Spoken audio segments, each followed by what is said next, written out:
Oke, halo semuanya, kembali lagi di Farida Hanif. Dan kali ini kita ada di Wuling REV. Ya, kita hari ini mau jalan-jalan ya ke tempatnya Kojeki, pengepul mobil. Karena kita sekalian mau nyobain mobil. Plus Kojeki itu buka toko audio, BBS Suite pengepul mobil, apa gitu namanya, lupa gue. Lokasinya di Ruko Greenfield ya, di seberangnya Bank Kapital. Ini udah kita setting GPS langsung ke arah sana ya. Dan ini dia bisa pakai wifi loh. Jadi kalau misalkan kita pakai hotspot gitu ya, kita nyalain wifi, ini bisa connect. Terus nanti dia bisa update sama kondisi jalan, kondisi traffic kayak gimana. Cuma nih karena kita nggak nyalain, gue belum sempet nyambungin ya, baru nyambungin Bluetooth.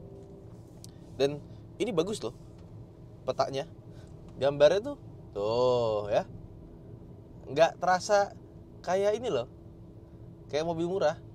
Ya nggak mahal juga, nggak murah juga sih, harganya 295 ya. Dan ini kali ini kita ada teman di belakang, jadi kita bertiga. Mas, wih di tinggi berapa mas? 179, 179.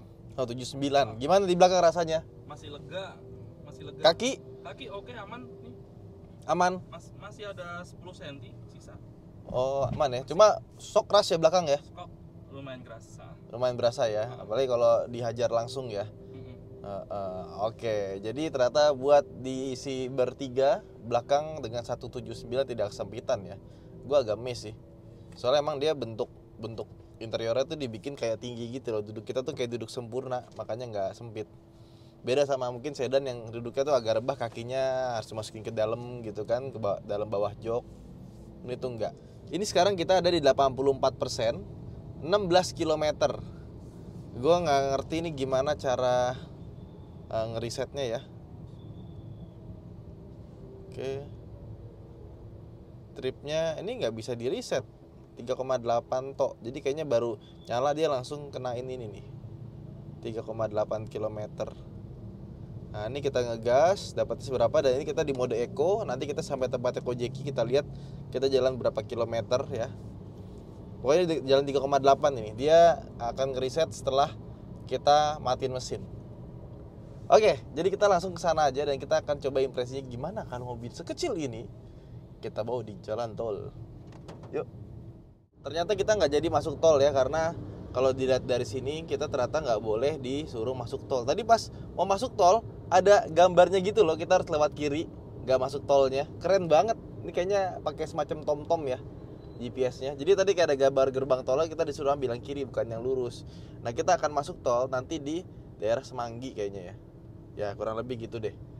Nggak tahu kalau Jakbar apa lewat situ atau gimana, gue nggak begitu ngerti. Dan sekarang kan ganjil genap ya, tapi sekarang jam 2 ya.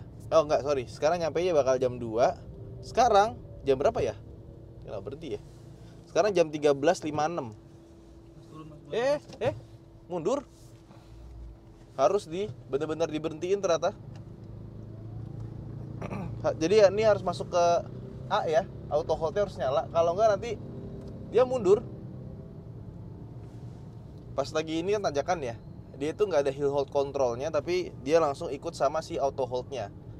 Jadi ini auto holdnya, parking brake-nya mesti nyala, auto parking brake-nya mesti nyala.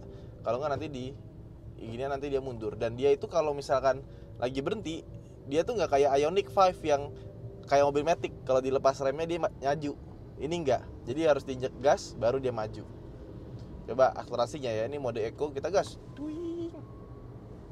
Ya segitu aja. Emang bukan buat kebut-kebutan, tapi ini cukup loh.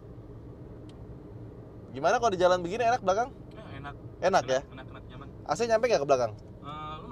Lumayan ya? Yang dapat yang dari kiri nggak kerasa. Yang dari kiri nggak kerasa karena ventilasinya kecil lah, kita gedein aja lagi AC-nya.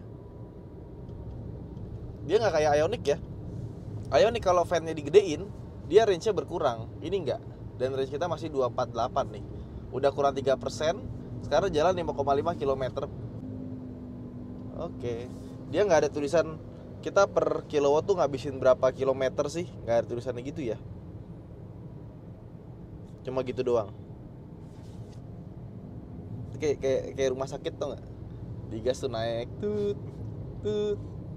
Nah, regenerative braking-nya gue set maksimal ya, di strong ya. Jadi kalau kita lepas gas, dia akan langsung ngasih regenerative braking. tengah lagi, nanti kita 300 meter ambil yang kiri sini, nggak masuk tol. Oh, ada suaranya tuh. Kalau pelan dia ada suara artifisialnya langsung ngong gitu keluar, tapi pas udah jalan nggak kedengeran suaranya. Jadi tadi kita disuruh lewat Buncit ya, kalau menurut peta dari mobil. Terus kita iseng buka dari HP. Kayaknya emang kita mesti lihat peta yang online ya. Kalau yang nggak online itu kita nggak tahu lagi macet atau enggak. Emang dipilih jalan yang paling cepat, tapi belum tentu yang paling cepat karena macet. Sekarang kita lagi antri ini mau masuk tol. Kita mau rasakan bagaimana mobil ini ketika di tol. Apa nih? Mana tadi tolnya? Oh ini dia. Ini penting. Nah ini di sini nggak ada tempat buat naruh itu ya. Biasanya di situ ada buat tempat taruh kartu, tapi sini nggak ada. Oke, let's go. Kita bayar dulu tolnya. Enak, ininya udah all auto ya. Kiri kanan. Kita tap. Oke, let's go. Akselerasi. Wah, masuk sport. Wah, ayo, gas. 5963 dah.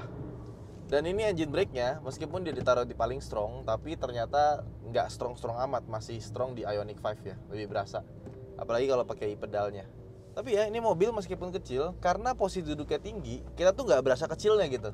Kayak misalkan di depan kita ada Terios nih, di sebelah kanan kita ada truk bentar lagi lewat, tapi rasanya kayak kita naik mobil biasa aja gitu, ya nggak sih? Rasanya nggak kayak naik mobil yang kecil banget gitu kan, karena tinggi posisi duduknya. Tuh, ya gitu. Jarak pandangnya juga gede. Ininya kacanya gede banget di depan. Tuh, sebenarnya kita truk, tapi rasanya biasa aja, nggak kayak kita kecil banget gitu. Kalau naik S660 kan rasanya kecil banget gitu ya. Kalau ini tuh enggak, karena emang posturnya tinggi. Nah ini di tol ya. Ini kalau kita kecepatannya masih 50 kayak gini ya, itu buat ngegas-ngegas tuh masih enak gitu, masih responsif. Tapi kalau udah di atas 60, tarikannya udah mulai berasa kurangnya gitu. Ini mode sport ya. Kalau mode eco gimana? Kita coba. Eco, kita gas. Ya agak berkurang sedikit lah rasanya lah. Kita lihat ya depan ya, Odyssey R3 itu rasanya nggak lebih pendek dibanding kita karena posisi duduknya tinggi. Gas lagi, set, nih mau nyusul depan, gas. Nah, dan ternyata cukup stabil juga sih. Cuma ini ya, suaranya ya, suara luar, suara kolong itu B aja gitu, bukan yang kedap banget. Not bad sih. Menurut lu gimana mas, belakang? Sama. Ya B aja ya, Ya, B aja. Jelek sih enggak, tapi bagus juga enggak. Gitu-gitu aja. Dan emang mobilnya didesain bukan buat ngebut-ngebut di jalan tol. Jadi kalau bisa dibawa mobilnya di jalan tol tuh ya buat kayak di perkotaan gini, yang pelan-pelan. Kalau misalkan kalian keluar kota 100 km/jam itu kayak tenaganya udah keluar maksimal banget gitu. Dan ini sebelah kita ada Wuling. Tuh. Wuling UI ya. Bener kan? Wuling UI. Oke, ini coba kita susul Wuling depan ya. Let's go. Mode eco. Jeng. Oh, lampunya belum auto ternyata, masih manual. Nah, kita susul 84. Masih oke sih 84. Kita gas lagi. Ini gas udah mentok nih, nggak bisa lagi nambah dari 84. Udah maksimal. Kalau di eco ya. Kalau kita pindah ke sport, oke, maksimal berapa? Apakah bisa lebih dari 84? Gas. Bisa 86, 88, 90. Bisa loh. Jadi kalau dia pakai mode eco, dia di limit di 84 km/jam maksimalnya.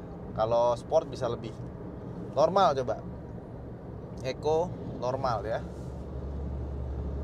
Ini biasanya kalau lagi padat gini kan kita nggak bisa ngejek sampai pol ya. Tapi kalau mobil ini bisa. Karena emang ya top speednya nggak gede. Tar dulu. Oke, nah sekarang udah mulai agak sepi ya. Cuma depannya masih sedikit padat. Karena ada beberapa truk yang ngambil jalur tengah tuh. Itu udah odol tapi ngambilnya jalur tengah, ngeri kan tuh kalau kebalik ya. Kita gas. Coba dengan normal. Maksimal di berapa? 95, 97, 98, 100. Tapi 100 di mobil ini udah agak heboh ya. Suara kolongnya heboh. 104, 105, 105 udah. 106. 106 aja lambat banget nih. Apakah bisa 107? Tidak bisa. Mungkin harus masuk ke mode sport ya. Ini cuma 107. Cuma rasanya di dalam udah heboh banget nih. Udah berisi kolongnya. Emang seperti gue bilang bukan untuk kebut-kebutan. Jadi emang kalau kalian suka ngebut, bukan mobil ini sih buat kalian. Ini khusus buat yang perkotaan, jalan-jalan lucu dari poin A ke poin B gitu ya. Ini menyenangkan sekali karena kecil bodinya. Buat masuk gang kayak tadi tuh gue masuk gang di kantor, gampang banget ya.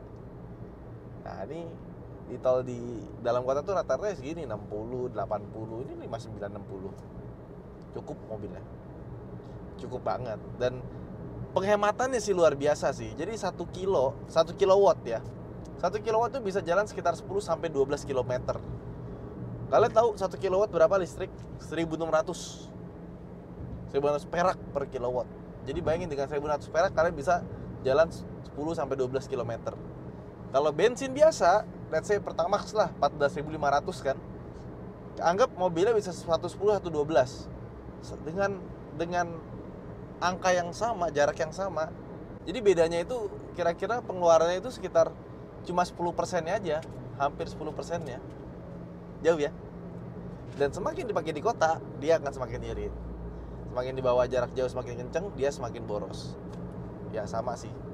Kayak mobil biasa juga. Sekarang udah 78%, sudah menempuh sekitar berapa kilometer tadi? 19,1 kilometer ya. Dengan catatan ini tadi kita bajak-bajak gasnya ya. Dan dia tuh nggak ada cruise control, nggak ada lane keeping assist, dan kawan-kawan tuh nggak ada. Sensingan juga nggak ada ya. Dan yang lucu ini mobil ya, bagian sininya nih, spionnya. Nah, dia pakai besi. Nah, sport nih ya. Gas. Kosong. Tapi agak sedikit menanjak nih ya. 106. Agak menanjak. Suara anginnya udah mulai heboh. Nanjak berkurang malah 105. Untuk membalap sebuah Avanza susah banget ya. Avanza juga gak kebut sih. Lagi nyantai itu dia. Nah ini agak sedikit turunan 6 ya, 7. Udah segitu aja. Tadi 107 gue lepas gas. Udah cuma segitu top speednya. 107. Agak sedikit turunan dan ini kita bertiga ya. Orangnya gede-gede semua lagi. Berat lu berapa, Ger? 73. Berat lu, Mas? 85. Berarti gua doang yang paling enteng ya. 87. Jadi gitulah rasanya Wuling REV di tol. Kalau misalkan kalian di tol, bawanya ya paling maksimal 90 aja lah. Itu menurut gua sih yang paling kencang tapi paling nyamannya. Kalau di atas 100 udah mulai nggak nyaman dan mulai susah juga naiknya. Lebih nyaman lagi nih cruising di 60. Di 60 sih enak banget mobilnya. Effortless. Setirnya juga pas di tol ini kaku ya. Agak sedikit berat biar kita tuh nggak gampang manuver. Udah begini aja tuh. Nah, pas belok begini ya. Oh, Mercedes belok ya, kita samain kecepatannya tapi di sini tuh limbung banget, dah miring banget, bodi rollnya berasa ya. Jadi kalau naik mobil ini lagi belok kayak gini, jangan ikutin Mercy. Beda rasanya. Gue tuh belum nemu plat nomor yang cocok buat mobil ini. Kalau kalian punya ide plat nomornya apa gitu ya, coba komen di bawah. Gak mungkin Setrum 2 kan? Atau gak Setrum pakai ROM ya, gak kreatif amat. Tuh, ini Eco 84 nggak bisa lebih. Kita pindah ke normal, langsung bisa nambah. Dan dari tadi kita di jalan belum ada yang pakai mobil sama kayak kita loh. Sport, oh berasa deh. Sport lebih cepat naiknya. Kita Eco aja lah. Ini motor speednya 6.600 rpm, 500. turun terus ya. Padahal kita ada gaspol gara-gara tadi kita masukin eco dari normal atau sport. Nah, sekarang kita macet-macetan nih di depan nih. Lihat tuh, keluar kebun jeruk ya. Lihat, macet. Betapa menyenangkannya nih mobil ini. Tuh, Alphard aja nyelip ya. Apalagi yang ini lebih gampang nyelip tuh. Alphard mau nyelip lewat situ ya. Bayangin kita yang kecil aja kagak nyelip ya. Ini mobil di kemacetan bakal nyebelin sih. Bakal bisa selap-selip kan. Terus orang lihat, ih wuling nyebelin banget, nyelip-nyelip aja. Karena dimensinya kecil. Asli, kecil banget. Lebih kecil dari K-Car. Jalur sepeda kan ya? Kayaknya mobil ini muat deh masuk jalur sepeda deh. Tuh. Muat gak sih? Muat. Oh iya muat Muat, gue liat spion kiri kanan masih dapat loh. It's enak banget ya, selap-selip. Enak banget buat di kota di Bajai nih. Set, kita selip Bajai. Oh, dia juga mau nyelip dong. Tuh, gak dikasih. Ikut Bajai. Wits, masuk. Langsung kanan dia. Kayaknya sama Bajai aja masih lebaran Bajai sih. Iya gak sih? Apa sama? Gak tau lah ya, pokoknya kecil. Coba kita nyelip lagi nih ya. Enak banget nyelip ya ke mobil ini ya. Luar biasa. Jangan dilawan kalau itu mah. Jangan dilawan Bajai. Meskipun sama kecil, tapi kita lebih beradab. Tuh, lewat sini kiri, kanan disusul semua. Wih. Bajai Busway. Bajai Transjakarta. Tuh, masuk lagi. Set. Masuk lagi. Enak bener ini. Wah, ini sih kalau di perkotaan ya, di Jakarta gitu, nggak mau keluar kota, nggak mau ke Bogor gitu misalnya ya, the best. Ini the best. The best. Asli, enak banget. Menghindari macet. Nah, ini bentar lagi sampai nih. Di mana ya? Katanya ada di sebelah kiri jalan. Nah, ini kita udah jalan sekitar berapa kilo tadi ya? Oh, ini dia.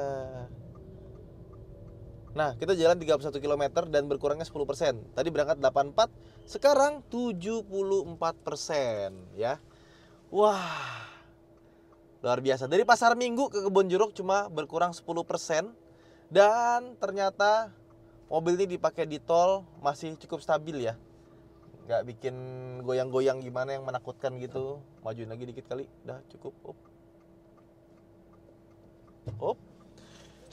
Jadi ternyata mobil ini dipakai di tol juga oke. Meskipun kecepatannya nggak bisa kencang. Dan pastikan ketika kalian bawa mobil ini, nyalain auto hold-nya. Karena dia kalau misalkan, ini nih, nyalain nih auto hold di sini. Karena kalau misalkan dia lagi berhenti gitu ya, dia tuh hill start assist-nya nggak ada.